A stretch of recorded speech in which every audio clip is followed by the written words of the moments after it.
So, we got new posters. I love the new posters. People get ugly about the play nice grammar. Ugh. It's what our mothers always told us. So let's get into zero tolerance. Got this letter one time. I have a question about zero tolerance. A couple of weeks ago, I played in a club game and the opponents became irritated with each other. And what began as a discussion degenerated into an argument and then involved some cursing. I let it go while it was a discussion. But when it degenerated into cursing, I called the director. She came over and told Pops that if it happened again, she would have to issue a zero tolerance penalty. Fortunately, we got through the rest of the round without further problem. Then last weekend, I was playing at an NAP semifinal, and one table got loud enough that two other tables called the director. One person was heard to loudly tell his opponents to shut up. My mother would roll over in her grave if she ever heard me use those words. She thought those were the dirtiest words in the world. The director again told all involved that if there was a repeat, a zero tolerance penalty would be issued. My question is, what am I missing here? Can you please explain zero tolerance to me? I think they've raised probably the most common irritation point for players about the zero tolerance penalty is that the director doesn't want to give them. They want to warn. They want to get away. They want to avoid. They want it to just, and it doesn't. And that's what we really are going to focus on from here on out. All right. Yes, this is what it looks like when you get called to the table for a zero tolerance. It's even the people at the next table who get involved. And pretty soon, Sister Mary, director, comes to the table. I mean, is that not what it feels like? It's like you're a nun carrying a ruler ready to wrap. It is so common. It's hard. It is really hard because we have all these players. I swear, every single one of them.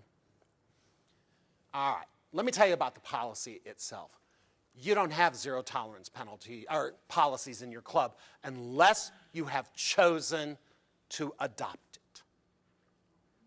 It is not an ACBL policy that must be applied in clubs. It doesn't have to be applied at tournaments other than the North American Bridge Championship tournaments. It is a policy that the board adopted for NABCs. Now, most people think it's an ACBL policy that applies across the board. In fact, tournaments have to adopt it. In fact, clubs will adopt it. They put the posters up and say, we're a zero tolerance club. They'll put it on their website, we're a zero tolerance club. I do know clubs that write their own, that have enhanced, changed, whatever. They've written their own policy for their own club. That's fine. So you say, well, if we don't have that zero tolerance penalty, then we can't do anything. Oh, nothing could be further than the truth. You have the law. Remember I said you have to apply the laws? You have the law backing you. All right? Conduct and Edict. Law 74. A player should maintain a courteous attitude at all times. I mean, it's just common sense, right? And then it goes into a player should carefully avoid any remark or action that might cause annoyance or embarrassment to another player or might interfere with the enjoyment of the game. That's where zero tolerance lies. It's in the law. You can't ignore it. You, as a club director, are required to apply the laws. This is one of the laws that you must apply. Yes, sir? My interpretation on the rule book, which probably isn't correct, but when the law is preceded with the word should, that usually means a penalty that's not often penalized, flagrant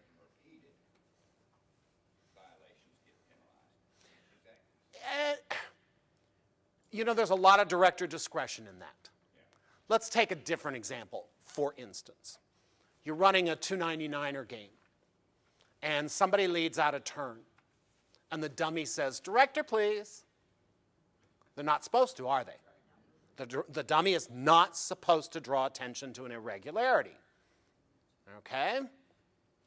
You going to penalize them? Me either. I'm going to educate them. We're going to talk about it.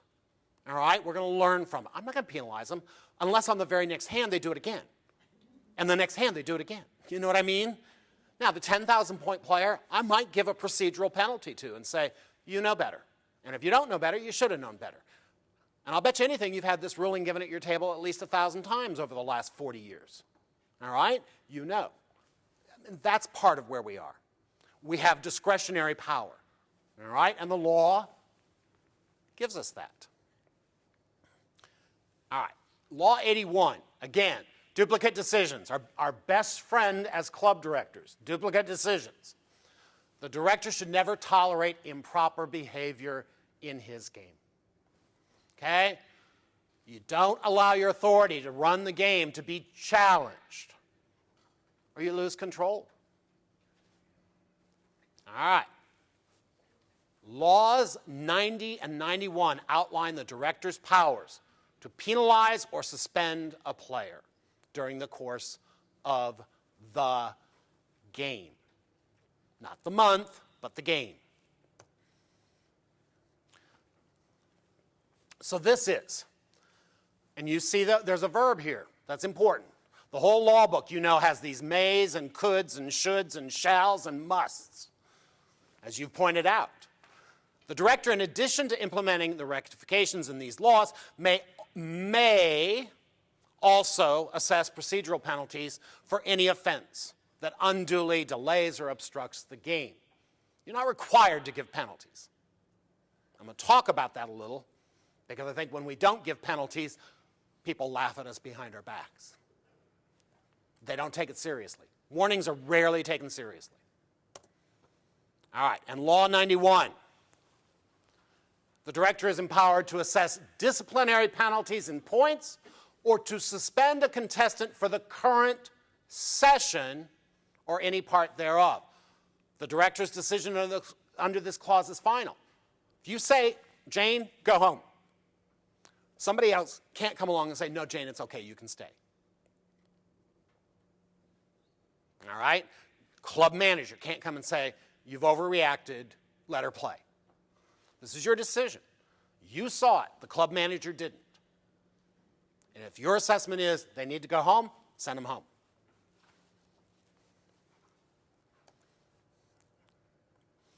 ACBL Handbook, Chapter 4. I've only added a couple of sentences here. If you reach the point where you feel it is important to bar a player, the complete procedure is outlined in Chapter 4 of the ACBL Handbook. It's free online, www.acbl.org. You'll find the handbook there, Chapter 4. It's free. But you got to write a letter. You got to copy ACBL. You've got to give the reasons for it. You can't do it because of sexual orientation or religion or age or any of those kinds of things. I mean, it's kind of clear we aren't doing those. We want everybody at our club. It's just the mean, ugly, nasty people we don't want at our club.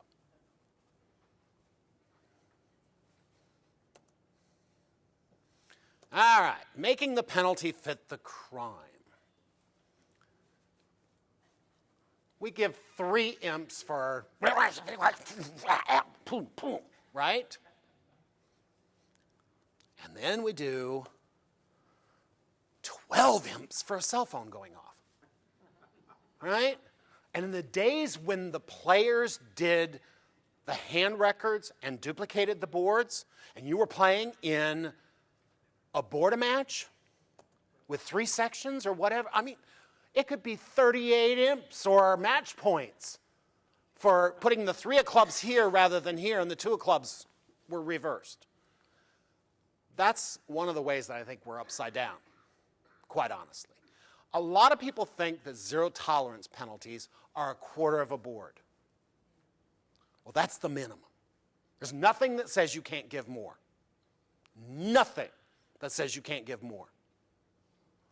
3 imps, or a quarter of a board, or 3 match points, or 2.5 match points, whatever is a quarter of a board, is a minimum, and might be for just being kind of a bully to your partner, right?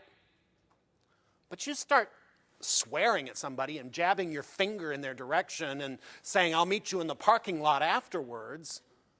I'm not giving a quarter a board for that. That kind of stuff, I carry special instruments, okay? And I'm very grateful to the Spanish Inquisition, without which we would have no really, really, really good torture devices, all right? Not that long ago, in a Florida regional, it came to some very nasty swear words and a let's step out into the parking lot. Okay? Now, I personally don't think it was dealt with right. That's I mean, I wasn't in charge. I wasn't the director at the table. This was a knockout. The director assessed a 12 imp penalty. All right? Considerably more than 3 imps. I would have said you're done playing for the day, for that. To threaten someone to say, step out in the parking lot, to me, rises to a level of, you have no control of your temper, you do not belong in this game, please go home. In fact, one of the teammates, and this was a 5-person team, okay, one of the teammates say, this guy should be gone. He was angry that they had not done more. The Conduct and Ethics Committee, which met that evening after the game, gave him probation for a month. Again, I don't think enough. For that kind of behavior, I think you need to say, go away for a while. Let's have a cooling off period. But that's each director's discretion.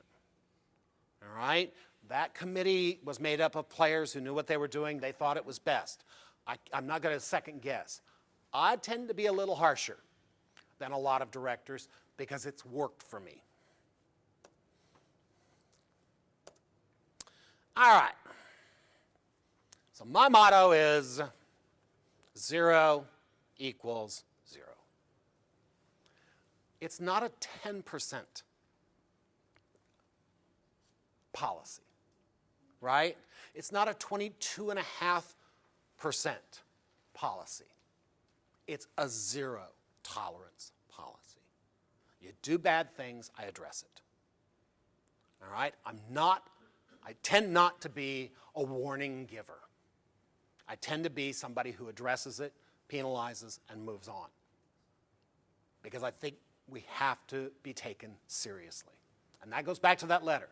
What did I miss? They warned him. What did I miss? They warned him. All right. So the 0 tolerance policy actually starts with the good stuff, right? Things that we ought to be doing. You're a good host or guest at the table.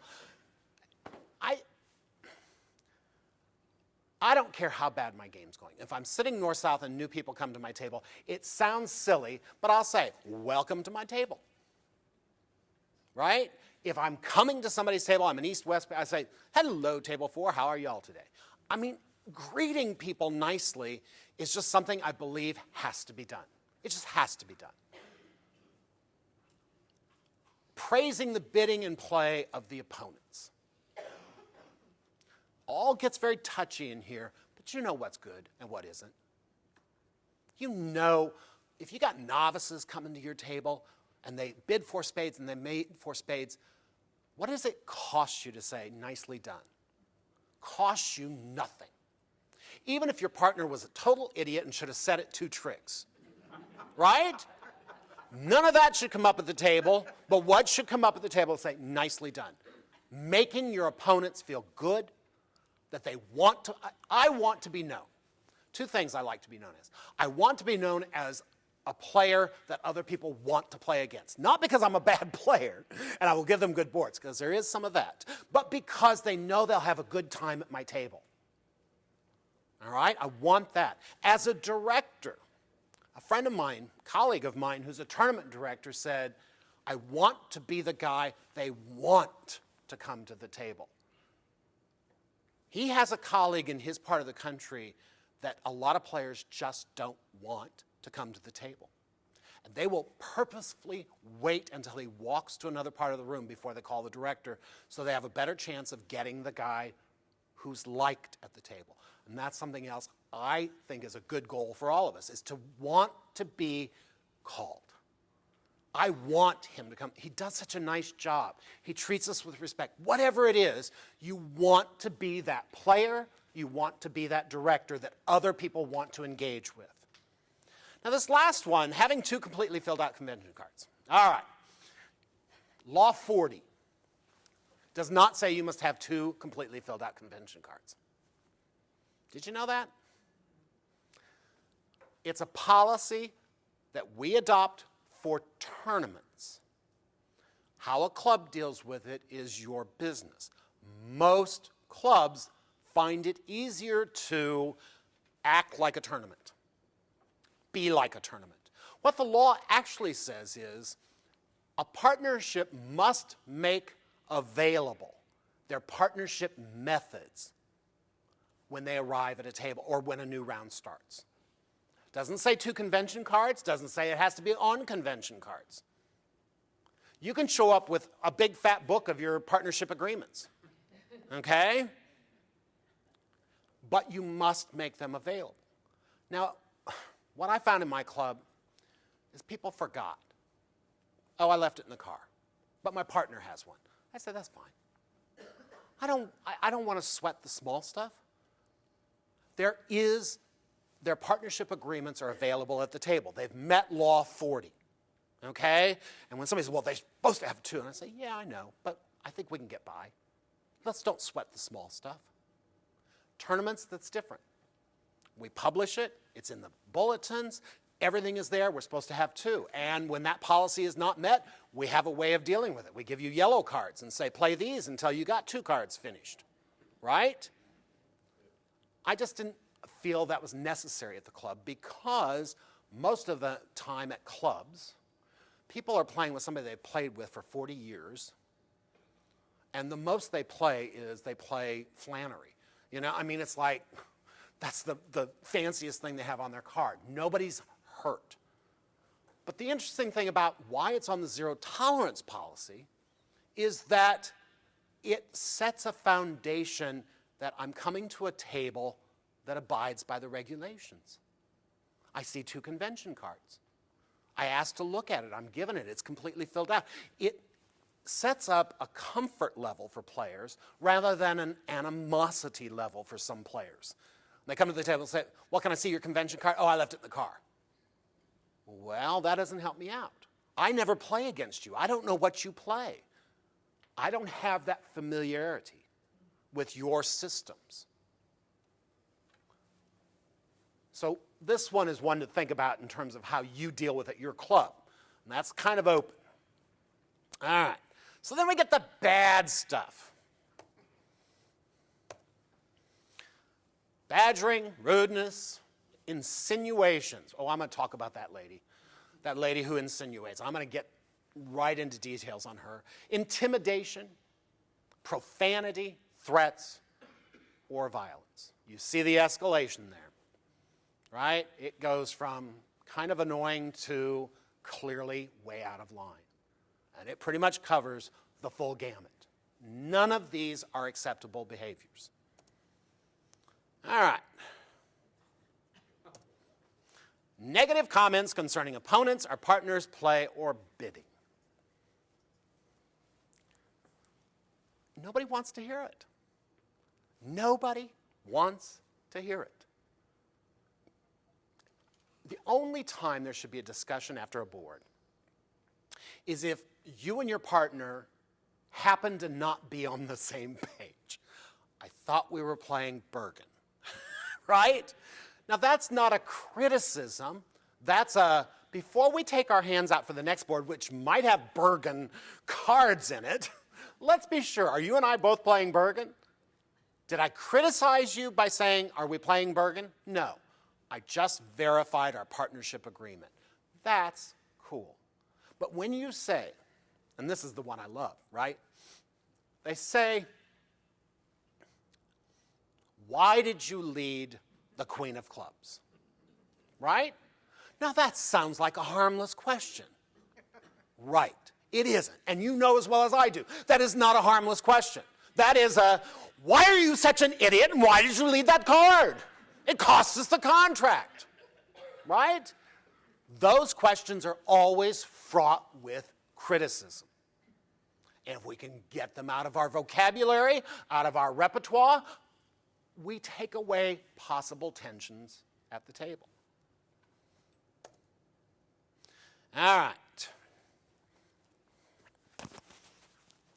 My favorite is this little guy down here.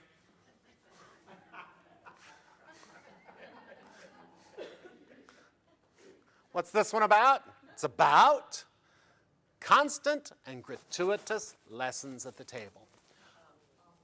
I think Florida might be one of the worst places for this. Honestly, because you got a lot of playing pros and a lot of people who think they're playing pros. Okay? And a lot of people who get paid to play but they have nothing pro about them. And so they think they got to give lessons on every hand. It's tiresome, it slows down the game, it has the qualities of badgering, it turns into ugly, there's no place for it at the table. First time I ever saw a zero tolerance apply was I was playing at a sectional tournament in Atlanta. This is 15 years ago, closer to 20 years ago probably, and pro client. And we come to the table and he's snarling at her, just snarling. And he had one of those voices that grates anyway.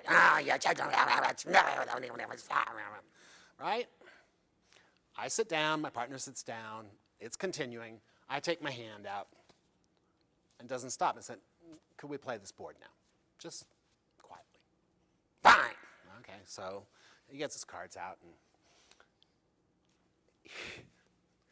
so it goes, I'm trying to remember the exact, it doesn't matter. The client bids one too many. Okay, it's a competitive auction, and the client bids one too many, and the dummy comes down and is, what am I thinking? I can't believe you bid 3 hearts on this hand. I said, please stop.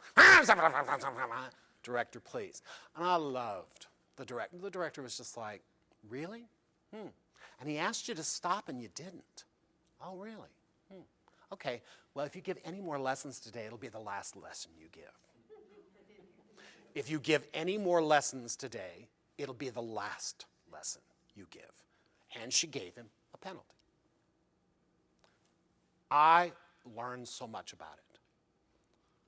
Number one, and I was going to cover this a little later, but as players, one of the best tools we have is to just very quietly say, please stop. If we called every single time somebody was ugly at the table, none of us would be directors because we would do nothing but give out penalties. Okay, the winners today had a minus 32% game. You know, second place was minus 35%. You know, I mean, we don't want that game. We don't want that. We have some responsibility as adults to try to just let our people at our table say, don't, please don't.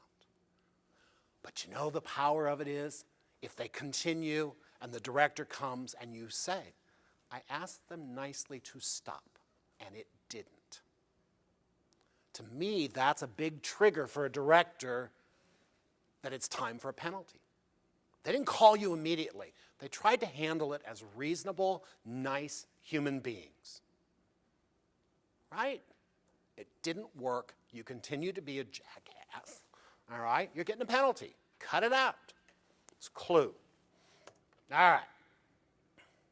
Then we have, from my home state of Georgia, the loud and disruptive arguing with the director's ruling. You know, in the introduction to law books, it says that every player should be prepared to graciously accept the ruling of a director. Doesn't mean you can't say, I'm not sure. Are you sure? Can you show me in the book? Can we talk about it at the break? All right? There are all kinds of ways for a player to say, I think you might have gotten this one wrong. Okay? Or I don't necessarily agree with you. As a civilized, nice person, rather than you're the stupidest director I've ever met. Right? In a loud voice. I mean, those are tough because there's ego involved. A lot of this stuff is not your ego at stake. Sometimes it's your ego at stake. I'm going to tell a story and then we're going to take a little break. Went to an NABC, and this was probably 7, 8 years ago. And it was one of those times where, again, the word zero tolerance gets pushed around and brought up, and the head director of the tournament said, I don't want us passing the buck.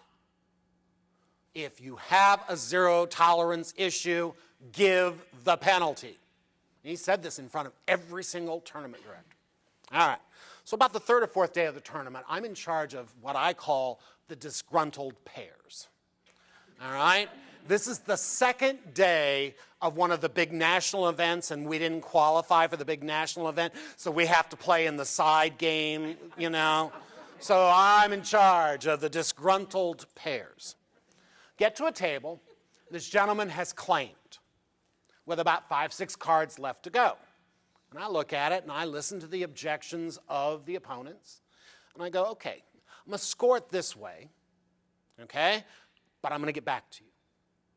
So I go away. I consult with a couple of other directors. And I say, here's the hand, here's the last 5 cards. No statement was made. Okay? He just said the rest are mine. This is what's been played up so far. Here's the whole hand. I mean, I gave all the background. And we all looked at it and said, you know, there's like 3 ways to make this hand. There's 2 ways to go down one. Well, the law says I got a rule against this guy. He's going to go down one. Okay? He did not clearly state a line of play, and there are multiple lines of play here. All reasonable. One might be a little better than the other, but that's not my threshold for making that ruling. So now I go back to the table and I say, all right, here's what we've decided. I consulted with other directors and a couple players, a couple of A players, big players I consulted with. We all agree it's going to have to be down one. He starts screaming at me. I said, please, settle down. Okay? If you disagree with the ruling, I can set up an appeal committee. We have those. Get me a real director.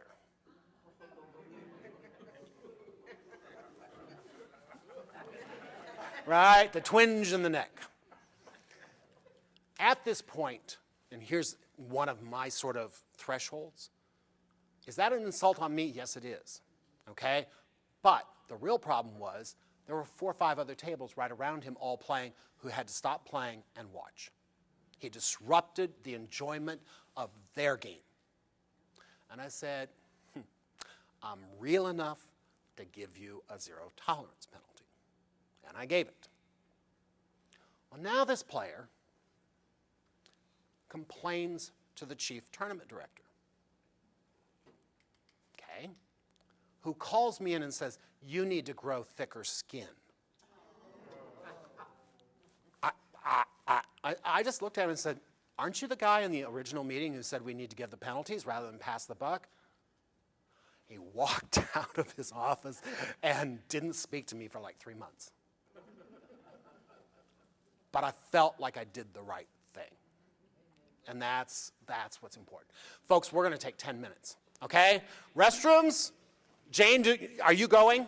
Follow Jane, okay? Because I know you can get lost. We have a board That went around.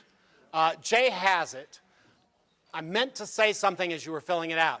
As long as your email address is very clear, I'm going to email you a nice little 5-page.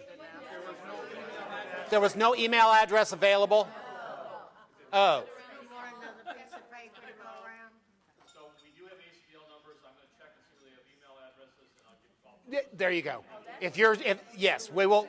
I'm going to email you a version, and if not, I will send it, and it can be posted perhaps at the unit's website, and you can download it from there.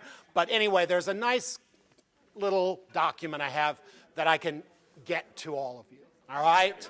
Meant to tell, huh? A little bit, yes. Okay? Now, what did you bring up that I was going to bring up? You asked me a question. I just asked if you would email it. That's what you asked. Okay, good. I dealt with that. Good. All right. Clubs and tournaments are different. All right? As I talked about earlier, the thing about a club is you have players who come in every single day, and there's history. All right? That's one thing. Number two, because I go to a lot of tournaments where once you work this circuit, right, you get to know players. Usually the bad ones first, all right? You know who they are immediately. But you also get to know some of the most beautiful novices in the world. You get to know people, but you don't know them by name. You don't know all the stuff you know as a club manager, owner, and director who see them every single day. How we apply the concept of zero tolerance can be very different in a club. I'm going to talk about some of those differences. I'm going to also talk about how you have it easier than we do sometimes at tournaments. One of the things that I believed in when I owned my club was I wanted to be very proactive about creating an environment where zero tolerance issues just didn't exist. Is getting ahead of it rather than behind it. All right? So, some ideas. I ran a Goodwill week a couple times a year, which was a lot of fun and responded to very positively. What I would do is during every single game, remember I had 14 sanctions, all right? I would ask people to come up, nominate a person, put their name in the jar, because it was just fun playing at their table today. Okay? At the end of the game, I'd pull one name from the jar, I'd announce who it was, they got a free play, I took a Polaroid picture and posted it on the wall with their name. So that was the Monday morning Goodwill winner. People loved it. And you know what blew my mind is one of my bad behaviors. Got nominated and won. And he even said, I'm amazed, right? Because he knows himself well enough to know he's not one. But he said, I really did make an effort today. I really did make an effort to be one of the good guys today. And somebody recognized it. Said, I enjoyed being at his table today. And he got his free play. And you know what? Maybe it knocked a little bit off the edge. Who knows? It can help. To do that and give away a free play, that's not costing you anything for a whole lot of goodwill in your club. One of my favorite things that I've ever seen, I couldn't figure out how to implement it. Somebody told me they do this in their club once in a while too. I went to Australia. I was teaching at a university there for a semester in my previous life. And I went to the local club. And they got me a partner, and it was real fun. And we sat east-west, and it came time for the break. And I stood up to head to the kitchen to get a cup of tea. They didn't have coffee. All right, but I got to get it. And these 90-year-old ladies who were sitting north-south said, oh, no, sit down. I'm like, why? You have been so kind and gracious to be east-west all day that the north-souths are in charge of getting the tea. How do you take it? And up got these two little 90-year-old ladies toddling into the kitchen, came back with cups of tea and a little plate of biscuits, and we sat there and talked for 10 minutes. Oh, what are you doing here in our country, and welcome, and it was just so pleasant. A lot of clubs run a monthly birthday game, okay? Now, what does that have to do with zero tolerance? It has to do with making people stand up and name them and say happy birthday to them. It creates goodwill inside your club. And again, I let everybody play free in that one. I ran it on a Saturday. Usually the third Saturday of the month was free birthday day. If you were born in this month, you get to play free today. It got more people in the door, right? And people talked to each other in a more pleasant way before the game ever started. You make an announcement about anniversaries or grandchildren or something that's positive before you start the game. That's a great way. You remind people before the game starts. All of you know Priscilla, right? Priscilla tells a joke before every single game she directs. Some people roll their eyes. Some people get a little, oh, come on, let's play bridge. But you know what? If you're chuckling before the game starts, you might chuckle for a little while into the game. All right? Set it up positively. Goodwill honorees. We have the national level, we have the district level, some units have it, and so on and so forth. Quite honestly, I nominated a couple people from my club, and they didn't get it. And it sort of irritated me because I saw who did get it, and I went, oh, yeah, it's who you know. Oh, yeah, it's, you know, the board members are all giving it to each other. You know, or what, I saw some of that. And you know as well as I do, if you read the entire list for your district, you go, who? In fact, I'm going to tell you a story. First time I directed in Florida as a tournament director was an eye-opener. You know, in my club in Atlanta, I had a lot of the old Atlanta ladies who, if it was still proper to wear gloves and hats, they would be wearing gloves and hats, right? And if the club was cold, one of them would come up and tap me on the shoulder and say, it's a little chilly in here today. I said, oh, I'm on it. I came to Florida, and I mean, I hadn't directed for 5 minutes in Florida, and this lady, director! Yes? When are they going to fix the air conditioning? Okay, that's a little different than what I'm used to with my, you know, old Southern manners. All right, so the first night, pair game, and it's the second round. Here's what we know. It's North-South 3 and East-West 2. I can tell you exactly who these people are. North-South 3 are the people who walked in and said, we should be seeded, right? Because we always save table 3 for the seeds, the big players. And table number 2 is always a C table. And East-West number 2 is usually the most frightened pair in the room who've shown up an hour and a half before game, right?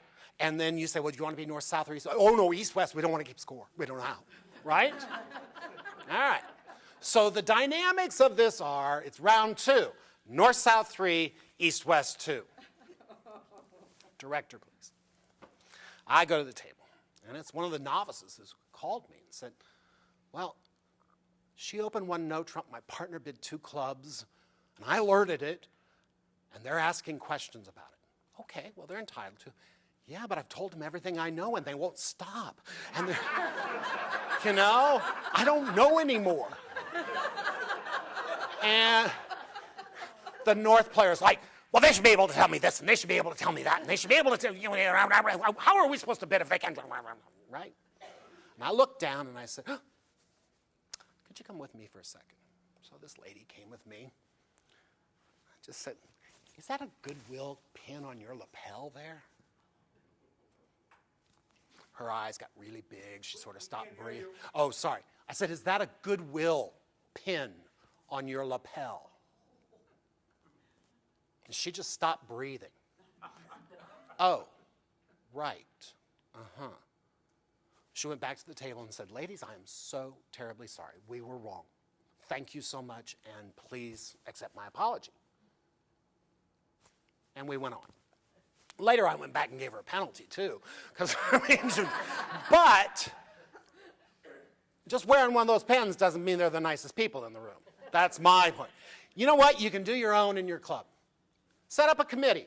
If you got a big club with 800 people playing every month, you can say, we can have our own. We don't have to wait for the unit or the district or the, you know, the ACBL to recognize them. Recognize your own Goodwill members. And tell them your responsibility is to help spread it, to educate, to make sure it's pleasant in our club.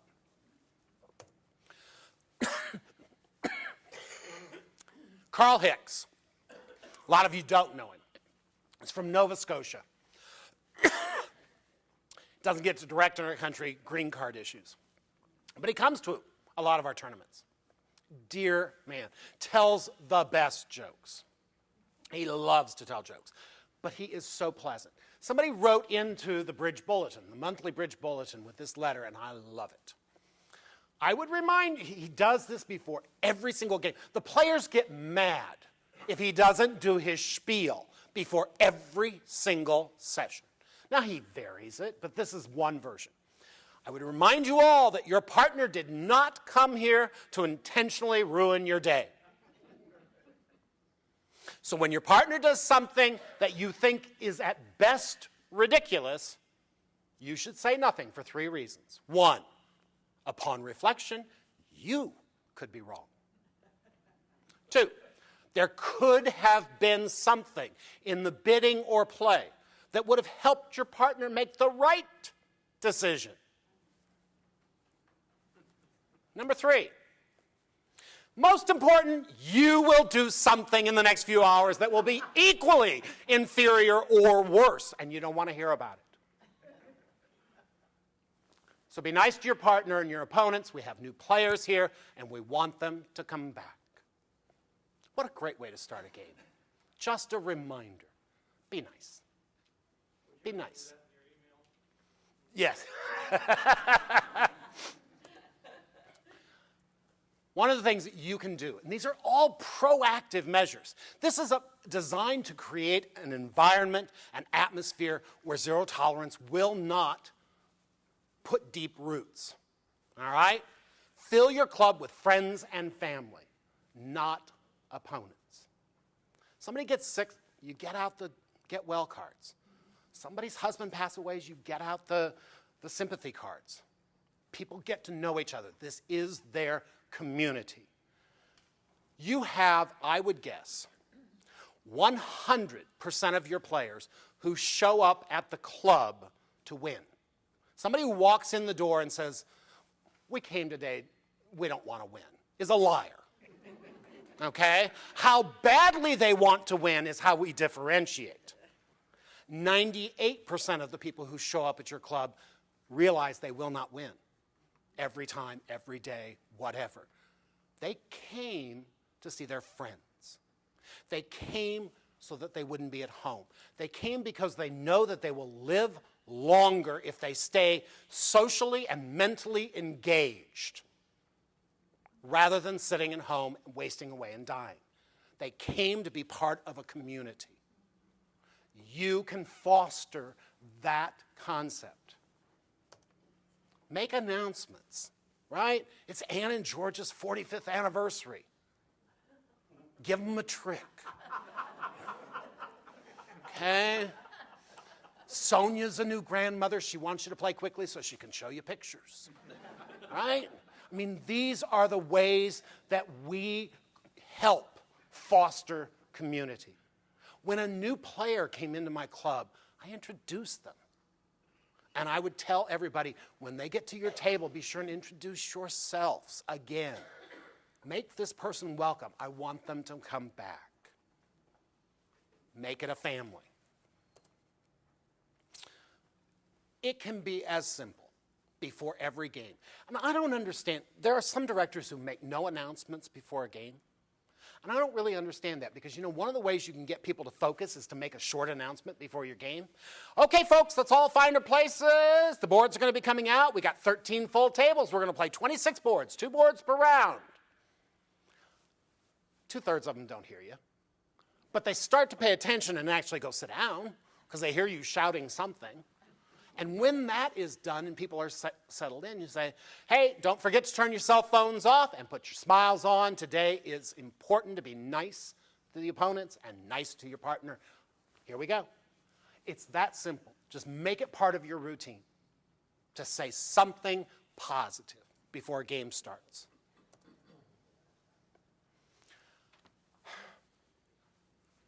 I think one of the most distressing things that I hear is when somebody tells me that a director is a bad behavior.